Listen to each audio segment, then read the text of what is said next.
Hello बच्चों, कैसे हो आप सब। आई होप आप सब लोग बहुत अच्छे होंगे। इस वीडियो में हम जो हमारा प्रीवियस वीडियो था उसकी ही कंटिन्यूटी में हम इसको पढ़ने वाले हैं। पहले हम प्रीवियस वीडियो का थोड़ा सा सम अप कर लेते हैं।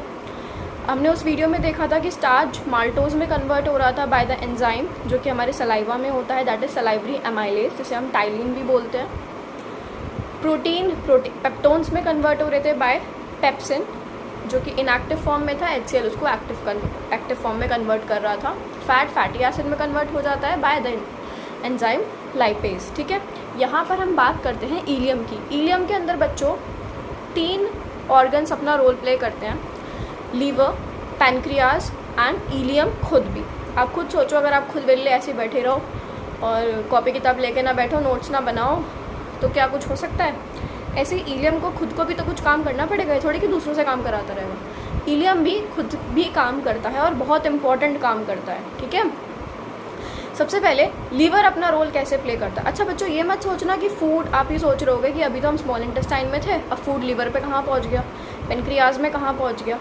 बच्चों, जो लीवर होता है और जो पेनक्रियाज होती हैं वो अलग ऑर्गन्स हैं, बट वो अपना सिक्रीशन जो है वो अपना एक सिक्रीशन देते हैं, सिक्रीशन प्रोवाइड कराते हैं कहाँ पर, इलियम के अंदर, जो कि स्मॉल इंटेस्टाइन का एक पार्ट होती है। ठीक है, होता क्या है, फॉर एग्जांपल आप अपने घरों के अंदर टैप खोलते हो, पाइप लगाते हो, उसे टब में लगा देते हो, तो क्या वो पाइप क्या कर रहा है, कैरी कर रहा है वाटर को टब तक। टब को तो पानी लेके आए हो आप पाइप से लेकर के जा रहे हो।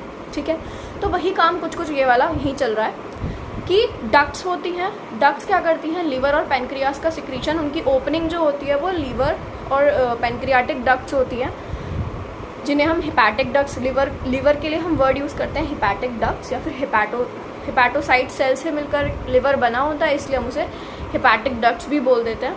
एंड पैनक्रियाज, ओके, तो वो सिक्रीशन जाता है इलियम के अंदर। वहाँ पर फैट कन्वर्ट होता है फैटी एसिड में by the action of bile juice. Bile juice fatty acid और ग्लिसरॉल के अंदर फैट को कन्वर्ट करा देता है। अब आप सोच रहे होंगे कि अभी तो फैट को कन्वर्ट किया था फैटी एसिड में, ये फिर से कहाँ से आ गया। बच्चों याद करो, मैंने आपको बोला था कि स्टमक से निकलने के बाद फूड आपका हाफ डाइजेस्टेड है, अभी उसका आधा डाइजेशन बचा है, आधा कुछ उसमें जो बचा है 50% जो बचा है वो इलियम में कंप्लीट हो जाएगा। ठीक है, नाउ इस रिएक्शन को हम इमल्सिफिकेशन रिएक्शन कहते हैं। ये आपके लिए बहुत ज़रूरी होती है। आपकी बॉडी में जो कोलेस्ट्रॉल फॉर्मेशन होती है, लिपिड्स की फॉर्मेशन होती है, आपके जो फैट सेल्स होती हैं, आपकी बॉडी का टेम्परेचर मेंटेन करने के लिए ये रिएक्शन बहुत इंपॉर्टेंट होती है, इमल्सिफिकेशन रिएक्शन हम इसको बोलते हैं। 10th क्लास में इसका ज़्यादा डिस्क्रिप्शन नहीं है तो हम ज़्यादा डिटेल में नहीं जाते। And about pancreatic juices, pancreatic juices के अंदर 2 एंजाइम्स होते हैं। अब ये आप खुद नाम से भी देखो, कुछ आपको सिमिलर लगेंगे किसी से। Pancreatic amylase and trypsin.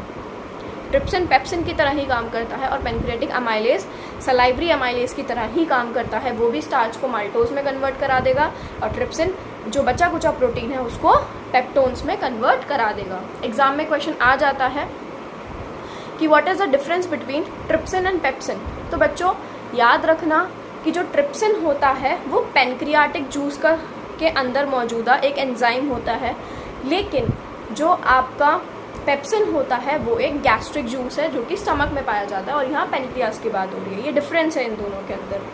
ठीक है, क्वेश्चन बहुत इंपॉर्टेंट है, आ जाता है trypsin and pepsin. Okay, now अब बात करते हैं इलियम अब खुद क्या करता है। इलियम खुद इलियम की वॉल्स जो है वो खुद 2 एंजाइम रिलीज़ करती हैं, नेमली कार्बोहाइड्रेट, जिनका काम होता है कार्बोहाइड्रेट को अपनी अब सिंपलर फॉर्म में लेकर के आ जाना, जैसे कि कार्बोऑक्सिलेज एंड प्रोटीएज।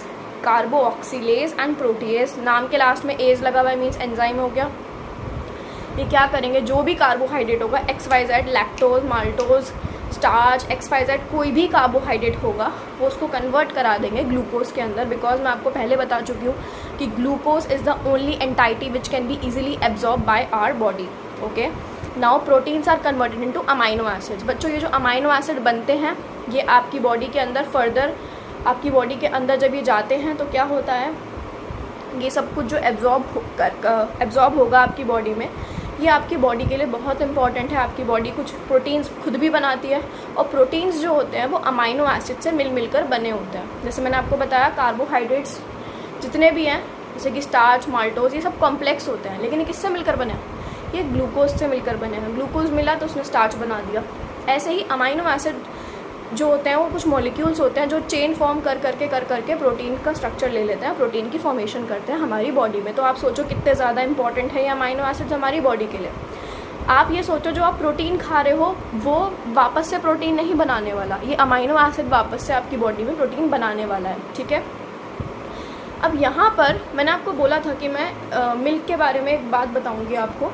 बच्चों, मिल्क को डाइजेस्ट करने के लिए हमारे पास एक एंजाइम होता है जिसे हम बोलते हैं लैक्टेज।